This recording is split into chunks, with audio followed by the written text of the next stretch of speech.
Bonsoir à tous. Le premier conseil de gouvernement de l'année 2021 vient de se tenir à la primature. Le chef du gouvernement a exhorté son équipe à mettre les bouchées doubles, notamment sur les dossiers impactant directement la vie des Ivoiriens. L'objectif, pour lui, est de rendre des résultats concrets, et cela au plus tôt, tout en s'inscrivant dans la vision du président Alassane Ouattara pour une Côte d'Ivoire plus solidaire. Au nombre de ces dossiers prioritaires pour le gouvernement ivoirien, l'emploi des jeunes. Le ministre de la Promotion de la Jeunesse et de l'Emploi des Jeunes a rencontré à ce sujet les associations, organisations et mouvements de jeunesse. Ils ont dressé le bilan de l'année écoulée et se sont surtout penchés sur les perspectives pour 2021. Eugène Atoubé. Les visages sont radieux et l'atmosphère est joviale. La fin de la rencontre entre le ministre chargé de la promotion de la jeunesse et de l'emploi des jeunes et les responsables de mouvements, associations et organisations de jeunesse de Côte d'Ivoire est pareil à des retrouvailles en famille. Au regard des projets prévus par le gouvernement et annoncés par le ministre Touré Mamadou, les jeunes de Côte d'Ivoire entrevoient avec 2021 des perspectives heureuses en termes d'insertion socio-économique et professionnelle. Monsieur le ministre de la Jeunesse nous a donné une très bonne information en ce début d'année, qui est le lancement de l'Institut de formation de la jeunesse. Cet institut est une chance pour nous parce que cet institut va permettre à la jeunesse d'abord de se former, d'avoir un meilleur rendement au niveau national et sur le plan international. La femme a une place aux tables de décision, dans les sessions politiques surtout, et elle pourra apporter beaucoup plus dans ces instances. Pour la première rencontre de l'année 2021 avec les jeunesses, le ministre Touré Mamadou a relevé les difficultés de l'année 2020, difficultés qui, selon lui, sont imputables à la Covid-19. Conséquence, les opportunités pour les jeunes en termes d'insertion ont connu une baisse drastique. Moins de 75 000 en 2020 contre 150 000 opportunités en 2019. Le ministre chargé de la promotion de la jeunesse invite les jeunes à garder espoir.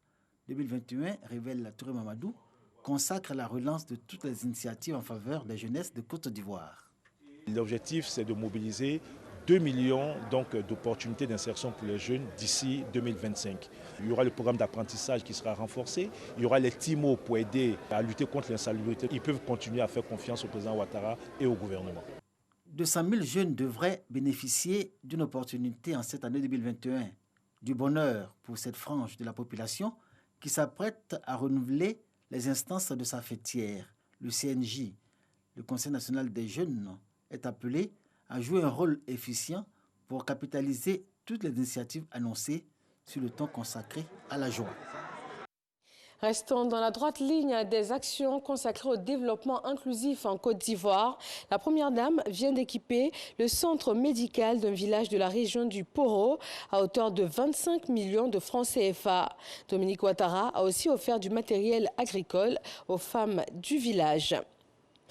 Après le scrutin présidentiel en Centrafrique, les premiers résultats sont connus. Il donne pour vainqueur le président sortant, Faustin Archange Touadéra, 53,92% des voix pour les chiffres provisoires du premier tour. L'opposition, elle dénonce des anomalies majeures et se prépare pour le dépôt d'un recours auprès de la Cour constitutionnelle. Les observateurs et partenaires internationaux, eux, rappellent qu'il appartient à la Cour constitutionnelle de proclamer les résultats définitifs et appellent donc l'ensemble des acteurs à respecter cette décision. Au Niger, le Conseil de sécurité a décidé d'un deuil national de 3 jours. Le pays pleure ses morts suite à l'attaque samedi de 2 villages de l'Ouest. 100 civils ont été tués au cours de cette attaque qui n'a pas encore été revendiquée.